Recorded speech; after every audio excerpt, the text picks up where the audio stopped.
because I want this to be participatory. How many people can understand what I'm saying fluently? Yeah, you're very much at home. How many people have heard the word Afro-capitalism before today? That's the problem then, isn't it? Okay, so I'll do my best to introduce you to the concept.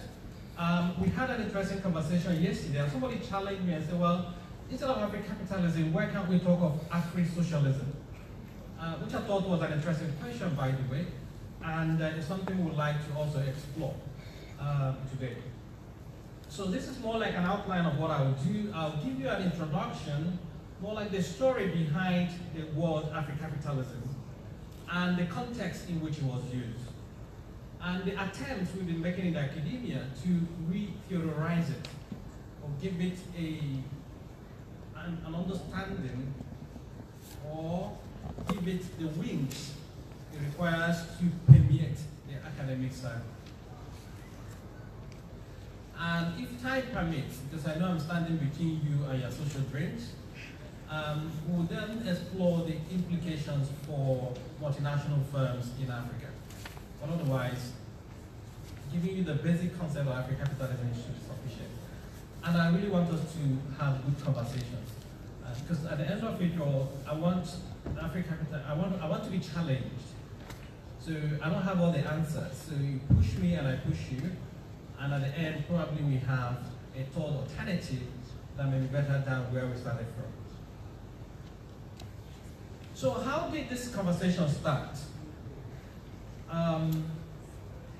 There is a gentleman called Tony Elumelu. He's a banker. For those of you from Senegal, you would have seen UBA Bank, right? Yes. United Bank for Africa. Yes. So Tony Elumelu is the current chairman of the bank. So he came across this idea of businesses contributing to the social development in Africa. As business leaders, as you would imagine, business leaders like to go to Harvard, right? So when they go there, Harvard is their own mecca. They go to Harvard for pilgrimage every year. So Tony met Michael Porter. And Michael Porter talked about creating shared value. Creating shared value is how businesses can solve social problems and make money from solving them. So he thought it was a good idea, and instead of calling it creating shared value, he called it Afro-capitalism. And for him, Afro-capitalism is a way the private sector can contribute to the development of Africa. And why did he come up with that concept? You would agree with me that in Africa, many things have been tried. Many governments in Africa are not doing what they ought to do. That way we have challenges. The NGOs, the non-governmental organizations, and multinational institutions like the World Bank, United Nations, IMF, they've also done their bit. But the African situation is still very much the same, with marginal progress, if you may argue. So within that context, he thought that the private sector, the entrepreneurs, the businessmen and women, may also contribute to the development of the continent, and as such argued that they have a role to play in development of the continent. That's how the story started. So Tony wrote this piece, which he called Afro-capitalism, the path to economic prosperity and social wealth. He wrote it about 2012-13. I stumbled on it, and I was excited. One, because Tony, as an entrepreneur and a hardcore business person in Africa, was interested in this idea of creating social wealth through business. My research, to a large extent, focused on corporate social responsibility. And to a large extent, corporate social responsibility was taken as a marginal practice. It wasn't core to the business. And some of us in the business school will recognize that CSR, corporate social responsibility, doesn't count much when you're talking about corporate social performance, corporate financial performance. So there are more important things to talk about as opposed to corporate social responsibility. So when this business person took it seriously, I thought there was something in it. So I opened it on my laptop, this particular document, and I said I will write something about it, I will reflect on it. And as typical of some of these ideas, I left it on my iPad for almost a year. I didn't do anything because you remember, you open your iPad, you see that page, you don't want to close it because you say, well, I'll do something about it one day. And eventually I did. And I wrote this piece for Guardian UK, the newspaper. And there I reflected on Afrocapitalism as a possible philosophy of sustainable business in Africa. And I left this as a question mark. It was a question, actually. And I wanted to be provocative about it. And one of the things I noticed that when you talk to some Africans, especially the business leaders, about sustainable business, and in this case, sustainable business means balancing environmental, social, and economic activities of the firm, most people think that that in itself is not possible. It's not realistic. They sometimes argue that the West have developed and they don't want us to develop. So what is the point of having coal and not using it, right? And if you tell them coal might have a dangerous impact on the environment, and you say, well, look at China. China lifted up to 500 million out of poverty in the last 10 to 15 years. And today, China is suffering from some environmental challenges. And some people will turn around and tell you that the Chinese problem is a good problem to have. Let us address poverty and some other social challenges and worry about the environment later.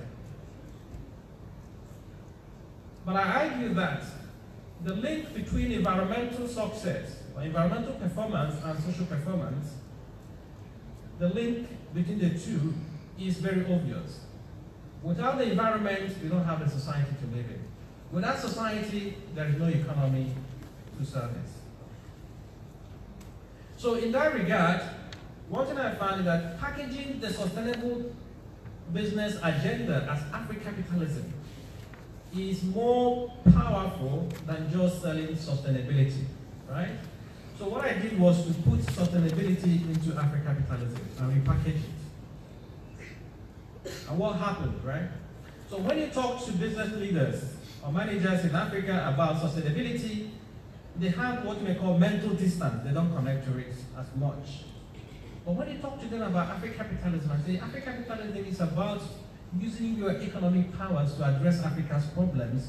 And these problems might include environmental, social, and economic issues. They connect to it. I said, I thought to myself, well, I found something here. There is that emotional connection to the word Afrocapitalism, which is not often the case when you talk about sustainability. So one can argue that businesses are not completely rational. There is also a place for emotions. And Afrocapitalism is tapping into that emotional element of businesses and business leaders.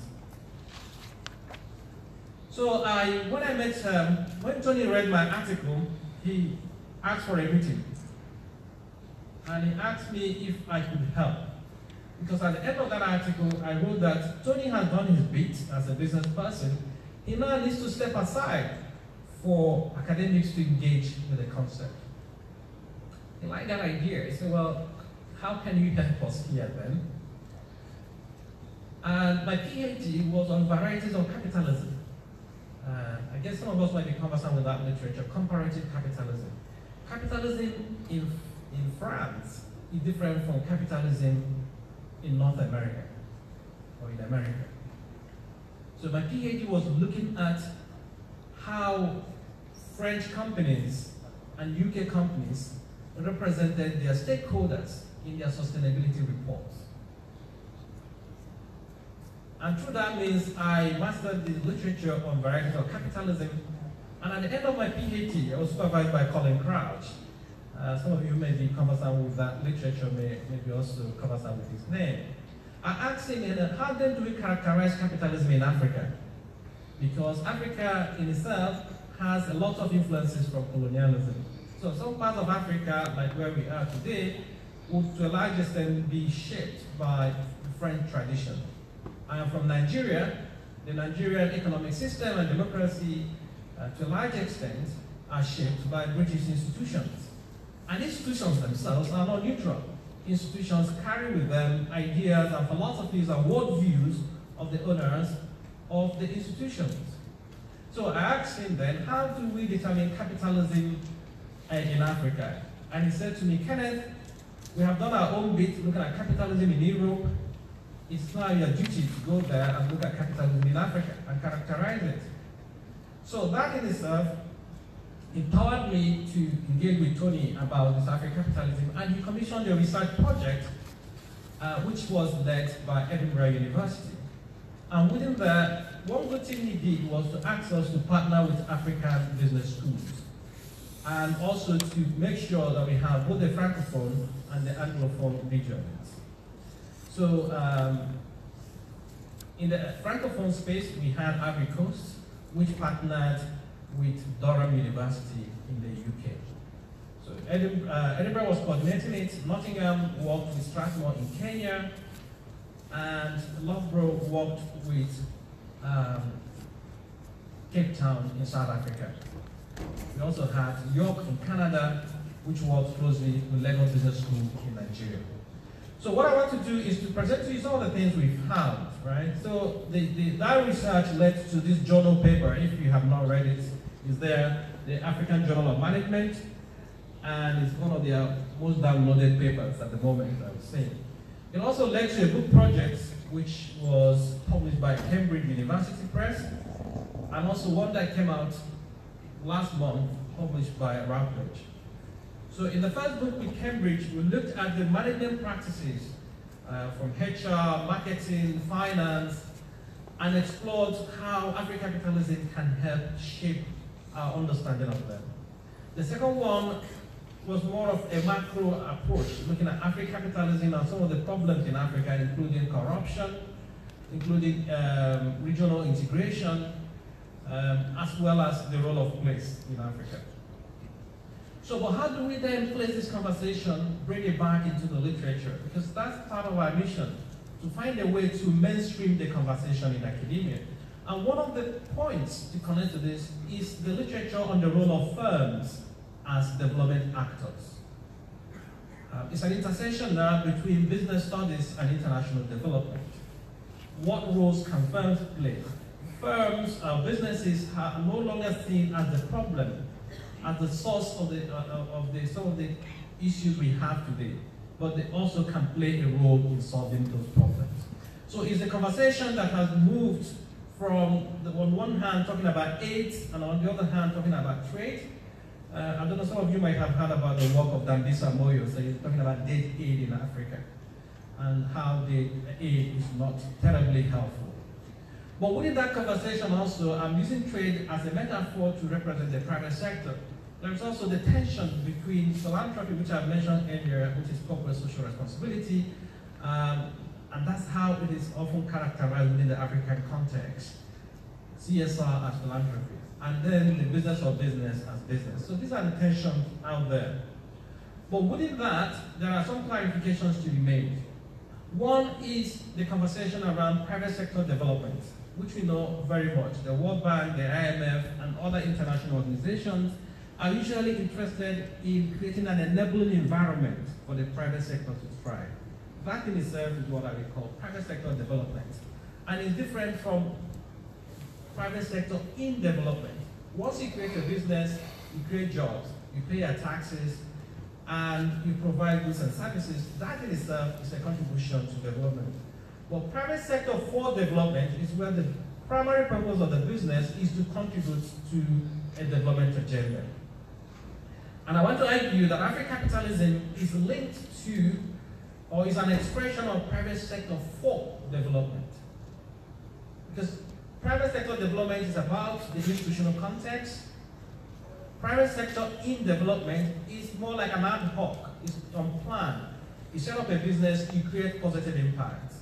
But private sector for development is where the business takes on its power, or it leverages its power to address societal challenges.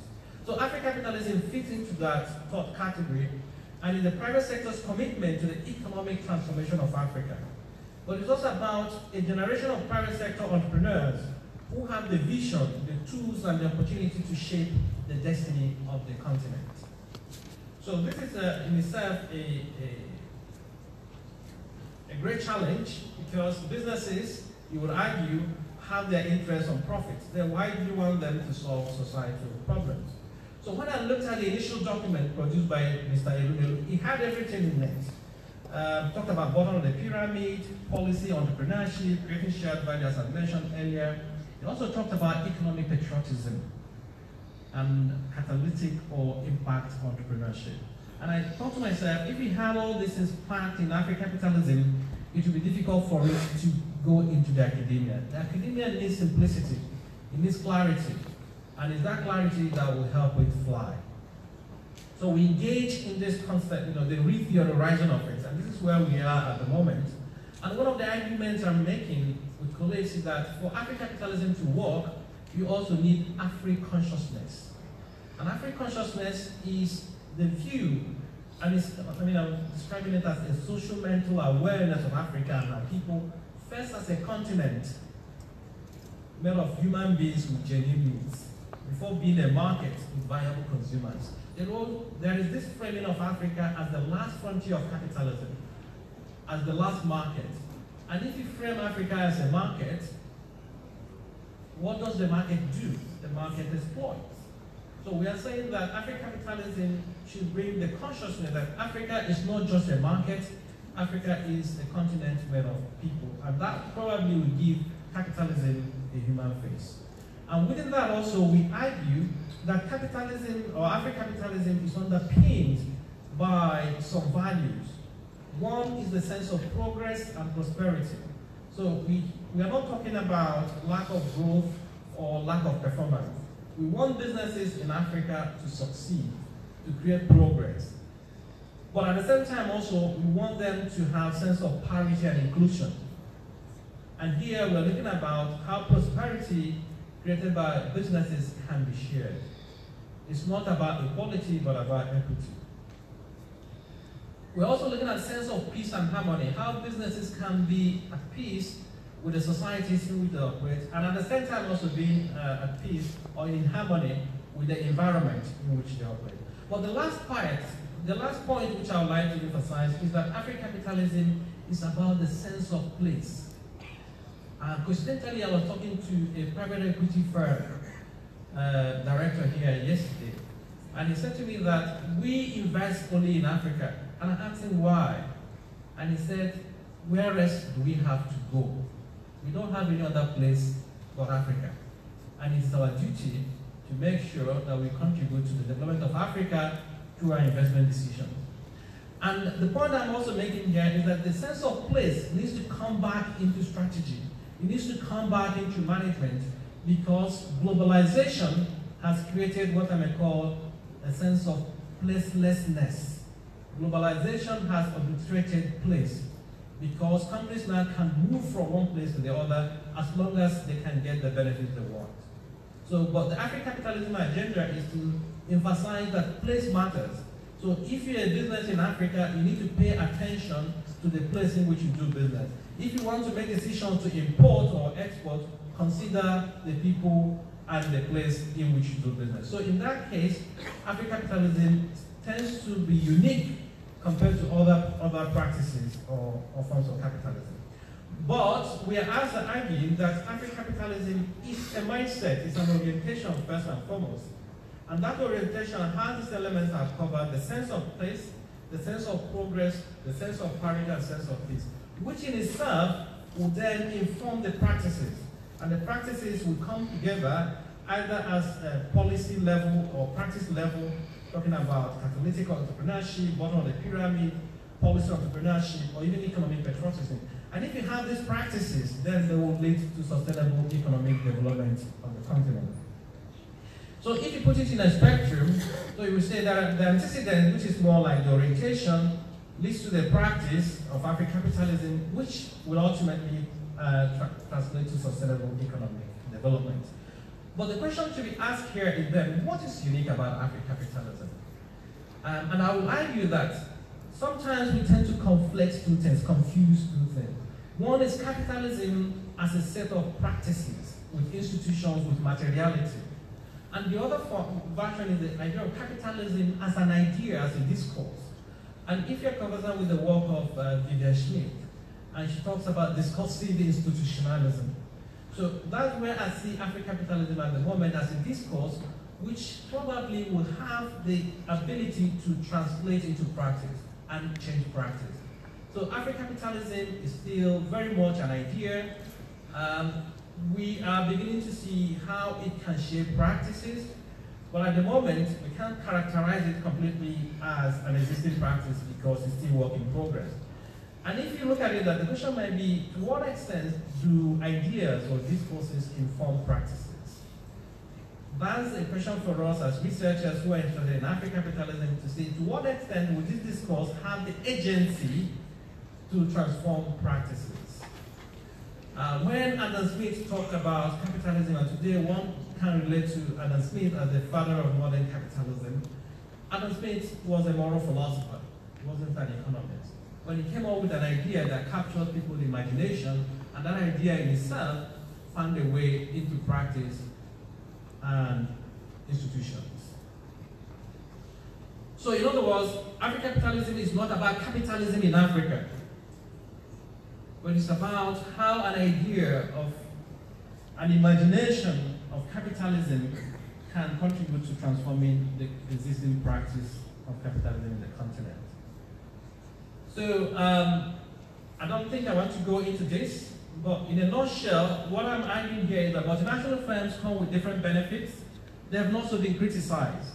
But if they want to operate in Africa, they also need to tap into the entrepreneurial spirit of the African context in order to meet Africa where Africa is. And this is another research related to the Afro-capitalism project where we looked at the type of entrepreneurs you find in Africa. And we identified 3 types of entrepreneurs. The survivalists, people who are running away from poverty, right? And when you talk about their role in society, they don't understand you because they don't want to fall back to poverty. Then you have the success-driven entrepreneurs who are driven by profit. They want to be the biggest, the number one in the continent. And you have the society-aligned entrepreneurs who are driven by purpose. If you put it in percentage terms, you may say the survivalists, in some cases, might be up to 60%, if not 70% of entrepreneurs in Africa. The success-driven might be 20%, and the society-aligned might be 5 to 10%. But what the argument we want to make through Afro-capitalism is that you need to invert the pyramid. How can we create society-aligned entrepreneurs or increase the number from 10% to say 50 or 60% and reduce the survivalists? So one way to look at it might be also to look at the Sustainable Development Goals and use that as an anchor for businesses to start thinking about their role in society. A good example of this is a company, Unilever, that operates in Nigeria. So they come up with this Knorr cube. I don't know if you're conversant with it. It's a seasoning for food, right? And they found out that most women are anemic. You know? So, and they have women as their greatest customers. So what they did was to fortify that Knorr cube with vitamins, the appropriate vitamins to address iron deficiency. And through that, they were able to solve a health problem and also contribute to an economic agenda. And that product in itself is very successful. They made a lot of money from it, but at the same time, they solved the social problem. In Nigeria too, there are some organizations that are calling themselves Private Sector Health Alliance, and they're trying to fight malnutrition. So what I'm suggesting here is that if multinationals in Africa want to play and use the Afro-capitalism agenda, they need to learn how to collaborate They need to learn how to lobby. So if you come to an environment and the situation is not as you want it, how then can you contribute to changing it? Education comes in terms of awareness, but there's also a role for alignment. You need to walk the talk. You need to ensure that what you say in private is also what you do, or what you do in public is what you say in public is what you do in private. And see it as a renewal, as a journey. If you find obstacles, find ways to address them. So coming back again to where I started from, and I want to, short up as quickly as possible. Afro-capitalism is an orientation, and it's an orientation that will lead to some practices. These practices themselves would probably lead to institutions, and these institutions will contribute to the economic development of Africa. So from a research perspective then, for us as academics, the question might be, how can the private sector contribute to Africa's development? And what sort of research is required to test? Because we need to. Some of the things I've said here are more like either assumptions or ways of encouraging us to start thinking about the issues at hand. But what sort of research is required to test them and demonstrate the efficacy of Afro-capitalism as an economic philosophy? And the other thing is that how can the findings of the research be mainstreamed and socialized? Because if we conduct the research and it ends on our bookshelves, then what's the point? We need to get it out there. And last year, in August last year, I was with the National University Commission in Nigeria trying to see if we can get this Afro-capitalism into the academic curriculum of higher education. So it's still work in progress and the conversation is still ongoing. And even part of being here is also contributing to that socialization, so that as academics we can start to query, critique, and there's nothing wrong with that. The last book we published had a chapter which criticized or critiqued Afro-capitalism, and we welcome that. So we published it as a way to encourage the conversation. So basically, and to end, the problems of the world cannot be solved by the same thinking patterns which created the problems in the first instance. If we want to challenge capitalism in Africa, if we want to change how things are done, if we want to align business practices to the issues in Africa, my argument and position is that we need to find new ways of thinking about them. And I was in Cape Town last year to give a talk on this. At the airport, I saw this product or advert, and it said Amarula, made from Africa. And I thought to myself, it's a good way to summarize the Afro-capitalism agenda as an idea that is coming from Africa. And if you look at it in terms of management innovation, you may argue what innovation has come from Africa. The point we want to position is that Afro-capitalism could be part of that contribution of Africa to the global academia. So thank you very much.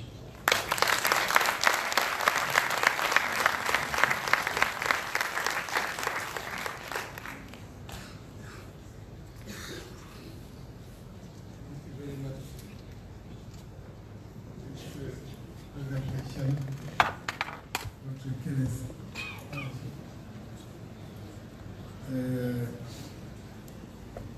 At the beginning of your presentation, you challenged the audience by asking who ever heard about Afro-capitalism. It was just one hand raised. I have another question. Who have heard about African socialism? No, you never heard about African socialism?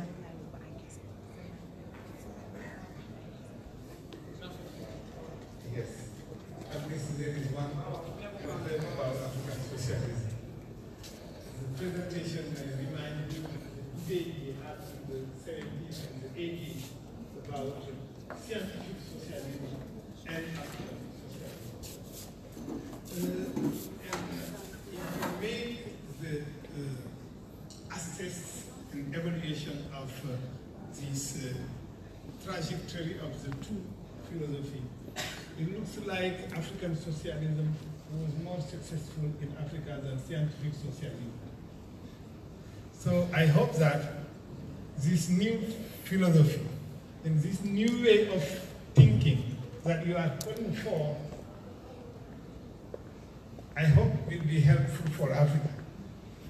But whatever is the fate of this philosophy, sharing it with colleagues, feeling the thinking of people, and challenging them about this way of thinking is, I think, very important.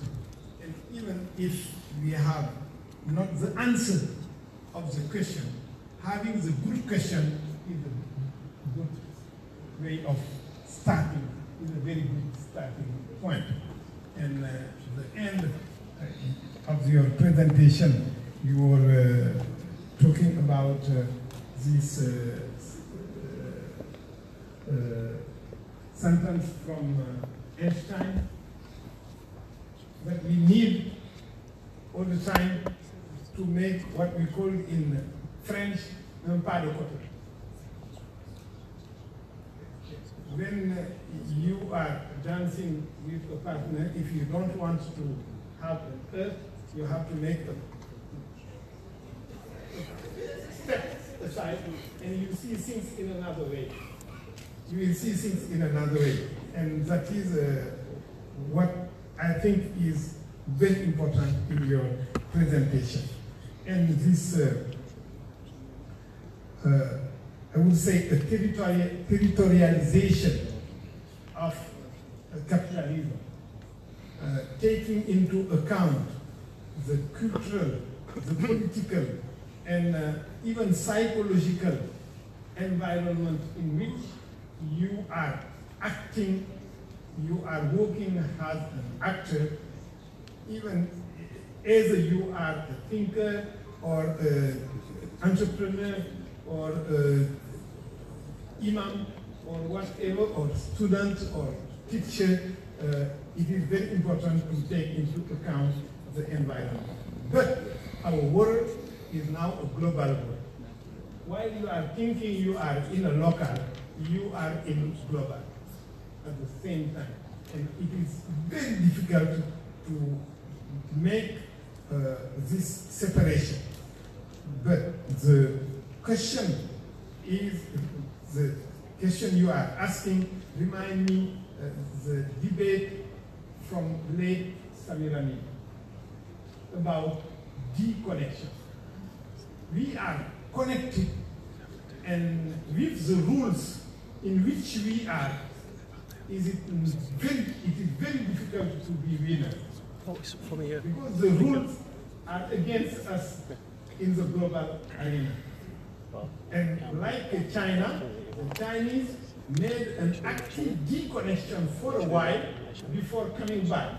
And when they are back, now it is a champion who is back now. And is it possible for Africa to make a deconnection, an active deconnection? It means made by ourselves, and not a passive deconnection, because it is a threat to be disconnected passively. We don't decide what we have to do. It is the world itself who reject or disconnect us.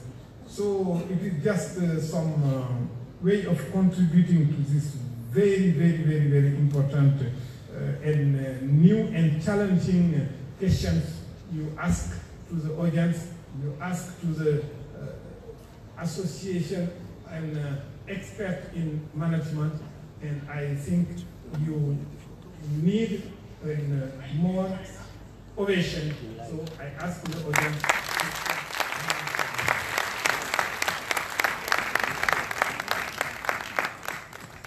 Thank you so much. I'm not the president of the meeting. The president is captured there by the journalist. So I asked the organizer to let me know what is the next step. Is it to thank all of you, or yes, if you have the president ask if there is someone who wants to take the floor and ask a question to the president. Yes, there is one. Yes, do we have a mobile microphone?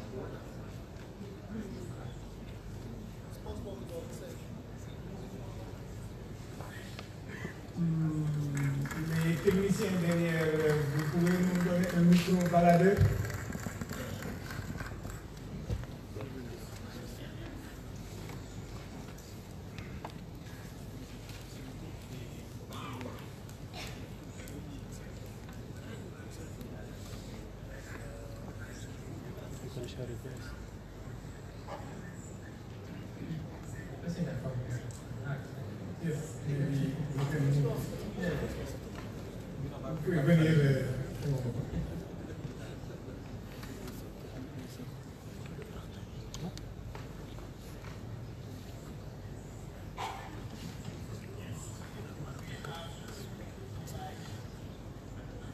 Thank you very much for your presentation.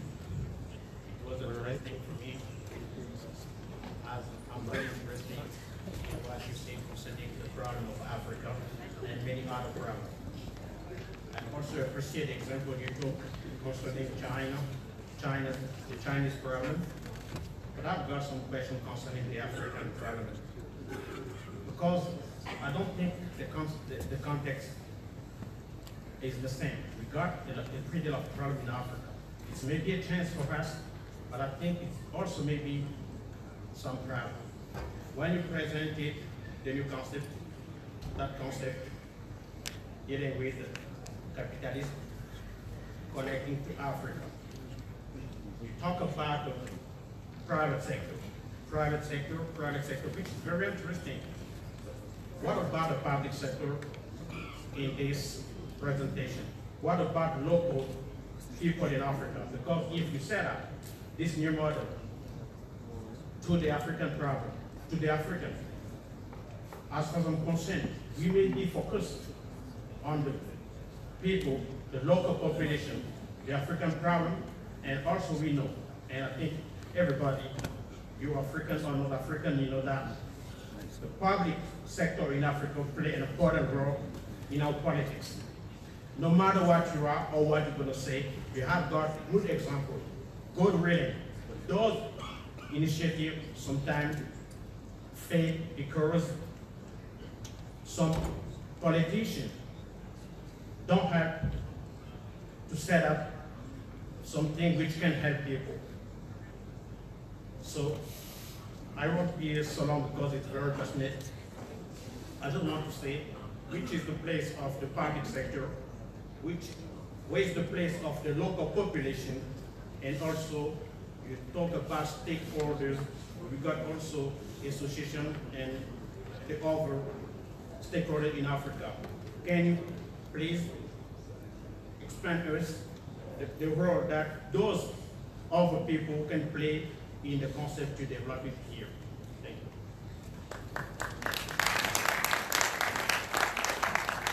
Okay, that's a very interesting question, and one that we have also been grappling with. So I started with the fact that the governments in Africa have not lived up to their expectations. Right? So the point here might be to start thinking about how the private sector can even enable the government to do its own bit. So you might even things around private PPPs, private-public partnership. I know an entrepreneur in Nigeria called Emokote. Has now set up an initiative with the University of Oxford where they train public sector officials with hope that they will go back and be the change they want to see. So that's the private sector entrepreneur who is contributing his own bit. I know that there are private sector organizations that have come together to see how they can support what the government is doing by helping the government fill in what we call institutional gaps. But the problem there, which is also partly to what you are alluding to, how can this intervention become the problem as opposed to the solution? Because the government themselves can become lazy, hoping that there is somebody there, in this case the private sector, to pick their deal. So how does African-capitalism crowd out government activities or the role of government in society? But another way to look at it is that African-capitalism is a philosophy. And if you understand it as a philosophy, then we need an enabling environment for that philosophy to materialize. So the private sector, sorry, the public sector, the government need to be driven by those ideas behind the Afro-capitalism agenda. And one way to make this connection is that if you look at democracy and capitalism in the West, they are connected through the notion of neoliberalism. And if the democracy is about freedom, same also market is about the free market. So they're connected. So the people who are in democracy or who run it as government or as the people understand that notion of freedom, which now permeates other facets, like how the markets are organized. So when you talk about citizens, there is a role for education. That's one of the reasons I've been talking to the National University Commission Nigeria to see how this can be part of training the new generation of students who will become managers or leaders either in the private sector or in the public sector. And when this idea grows, then it's able to replicate and manifest in different practices, either in the public sector or in the private sector or in the civil society, as well as the local community. So it's a holistic thing, but as academics, I think we have a role to play in sharpening the underlying ideas and principles. And I would like to encourage our colleagues in African philosophy, where are they? We need them, okay, to help sharpen this idea. Because European philosophers played a role in sharpening some of the ideas that are governing the world today, especially neoliberalism. Those things didn't just happen. Some people did all the groundwork and the thinking that have propelled them to where they are today. So that's how I would answer that question. It's not just about the private sector, it also should inform and shape what public sector actors do.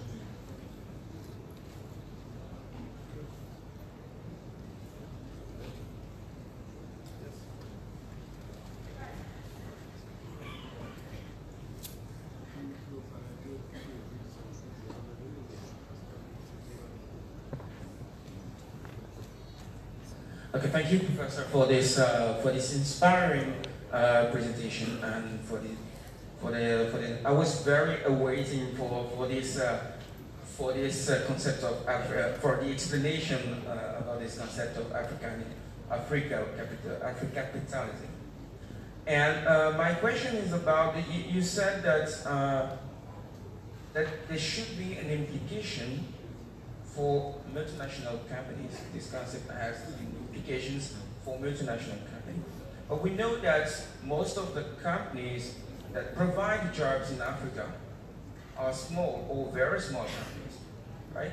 And if I can, you can tell me if I'm correct, if I say that, but can I summarize what you said as made in Africa for Africa, this philosophy? And if we think about it, I have two questions coming from this situation. First, why don't you focus more on entrepreneurs in small companies or very small companies rather than on multinational companies? And the second aspect is you talk about the way you talked about the statistics about the survivalists and the society-driven entrepreneurs, right? And you said that how can we do to switch these numbers from survivalists to society-driven? So how do you think what could be the process to make this switch? So to go from this to bring lions rather than a hyena. Okay. Good question, good reflection there. I hope I didn't give the impression that Afro-capitalism is just about the big firms. So what I did was to use an example of the implication of how it might contribute or shape or implication it might have for big companies in Africa. But if you think about most economies, not only in Africa, the SMEs, the small businesses, they create the jobs, right? How many people are employed by the multinational? In Europe, in North America, you see how the small businesses playing their role. There is a company in Uganda called the Good African Coffee. You can Google it and see what they are doing. It's a small business. I mean, it's not a multinational in that sense. The private equity firm I spoke to yesterday is not a multinational in that sense. So this is also about entrepreneurs. And one thing I haven't said here is that Tony Elumelu Foundation has committed to training up to 100,000 entrepreneurs. Oh, no, sorry, 10,000 entrepreneurs. And for each of them, each year they create a competition and select 1,000 entrepreneurs, and he gives them $10,000, each of them, right? And with the hope that if you're able to train 10,000 entrepreneurs, hopefully 1,000 of them might survive. Hopefully 300 of them might survive. And out of that 300, you have your SMEs, but who knows, you may also have your Facebook, you may have your Google, you may have your Microsoft. So it's a gamble, and for him, he called it the democratization of luck. Because when he started as a business person, he didn't have the finance to work. And he thought that most good ideas in Africa die because of lack of funding. So he created that opportunity for them each year. I think the conference will be very much around the corner now. And he gives them $10,000 each. So the other question about the switch, how do you move from survivalist to society driven? For me, it's about socialization. And socialization here includes education. What do we teach in our business schools today? Do we incorporate some of the ideas? I don't know about here, but in the UK, you hardly find business school teaching about cooperatives, right? Cooperative movement. Why don't we think about it? And do you do that in Senegal? Do you teach about cooperatives as a business option? What happens to the family business model? Does Africa need the capital market as much as we have them today? Are there other business models that can help us address our problems and forget this idea of copying and pasting wrongly? And that's the problem we have. It's been done in America, it's done in Europe, we think it will work in Africa. I don't think so. Let us think inward as management scholars and design management models that will fit our environment and meet our people where they are, and even practices they will understand. Think about your finance practices, accounting, assumptions. Those things are bizarre sometimes. You talk about corporate governance, talk about independent directors. Who talks about independent directors in Africa? So are there other ways we can organize that will suit our sensibilities and our realities? So there's room for education. There is room also to even develop case studies. Let us find these companies that are living the Afro-capitalism agenda, celebrate them, and show people that it's possible. Otherwise, we keep talking about them, and if people can't see role models, they'll suffer, or they may neglect it. So I think there is a role for us as academics to contribute by providing the examples, providing the evidence that will help contextualize what we're talking about here.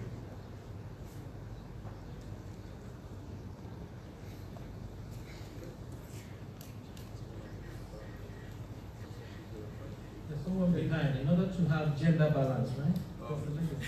It's part of Afro-capitalism to be gender oriented. Raise your hand. Yeah, there's a lady there, yeah.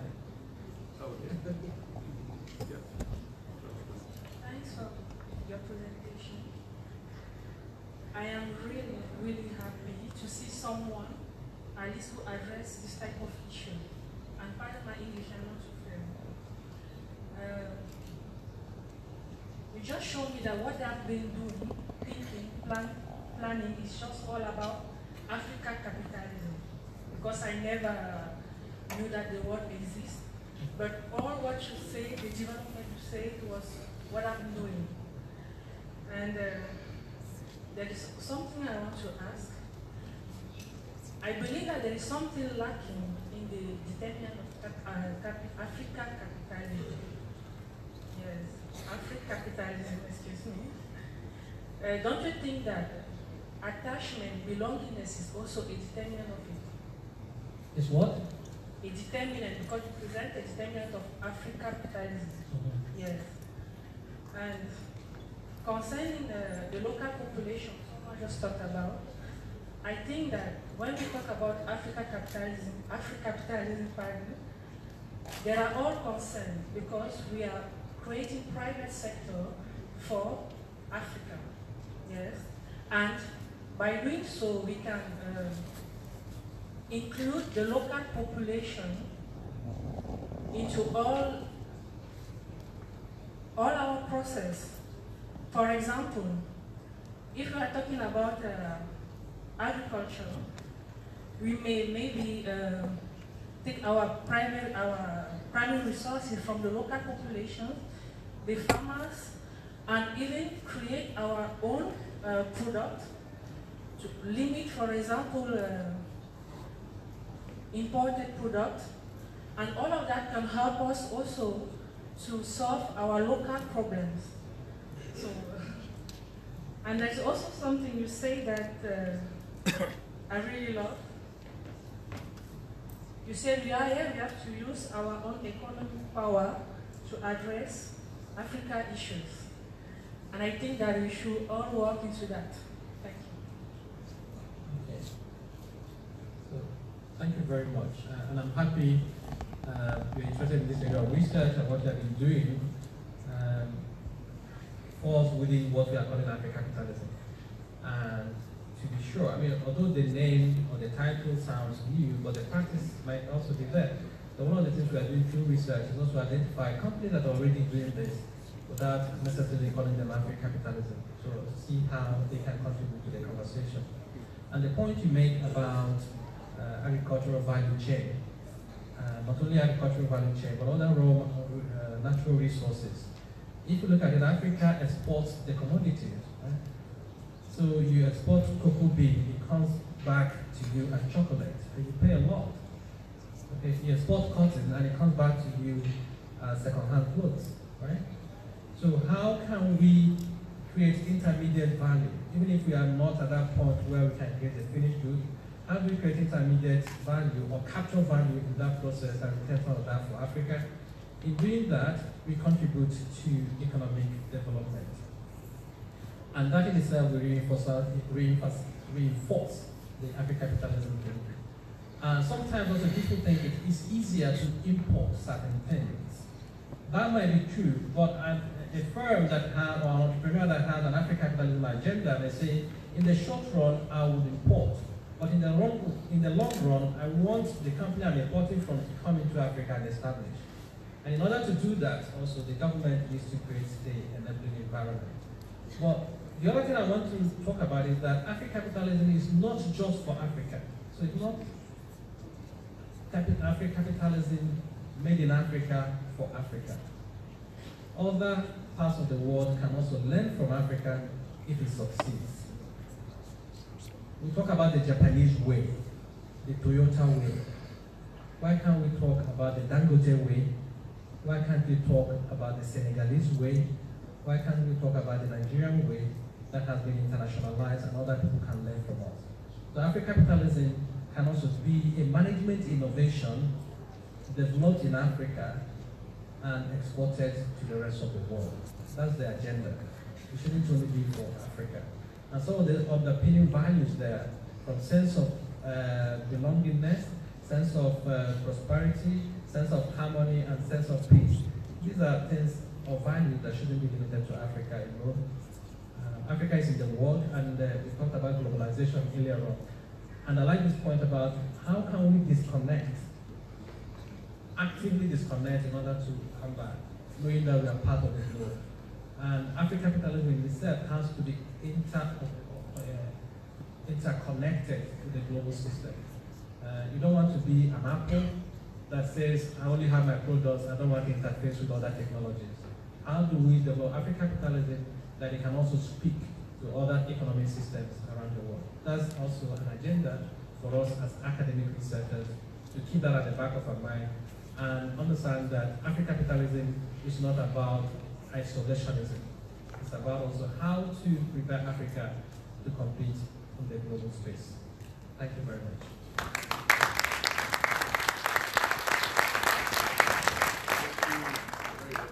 Professeur Kenneth, merci encore pour ici. Je crois que je va être intéressé par l'invité à la radio du cadre. Voilà. Donc je pense qu'on arrive à la fin de cette session de cet après-midi, session officielle et cette conférence d'invités. Je remercie encore une fois de plus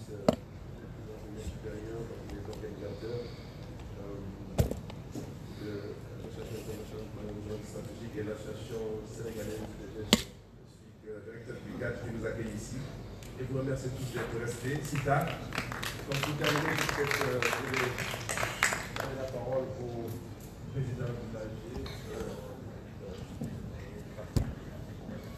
Juste quelques mots pratiques, mais avant cela, vous remercier à nouveau monsieur le maire, monsieur le recteur, professeur Benoît Denis, monsieur Kerassi qui nous a quittés plus tôt.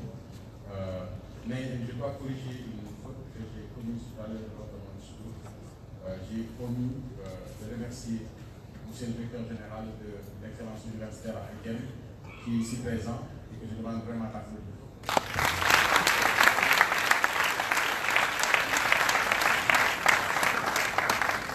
C'est grâce à lui que l'association a un local et a pu faire tout ce travail que nous faisons. C'est vraiment cela qui nous a permis d'arriver à ce résultat au niveau de l'AMS. Vous avez pu constater que c'est là-bas notre camp de base. Donc, merci, monsieur le directeur général. C'est un plaisir de nous avoir comme partenaire lors de ces manifestations. Mais je ne peux pas terminer sans remercier une dame qui, grâce à elle, beaucoup a été possible. C'est la coordonnatrice de l'association, la chargée des affaires administratives de l'association, Madame Sylvie Piscabaji, qui demande d'applaudir. Merci Sylvie pour tous les efforts que vous avez fait pour qu'on puisse réussir cet événement. Et merci à toute l'équipe encore une fois. Ici on a des îles vertes, on n'a pas des îles jaunes. On n'a pas les îles vertes. On a des îles vertes. Et bravo les îles vertes. Donc, pour questions pratiques, nous devons tous prendre les bus pour aller chez Fatou, parce qu'on a beaucoup travaillé, les normes sont assez tendues, donc il faut aller se divertir face à la mer, passer du bon temps entre amis, puisque l'AMS fête les amis à travers la soirée des amis. Donc, tous prenons les bus pour ces Fatou et on se donne rendez-vous encore demain à l'Institut africain de management.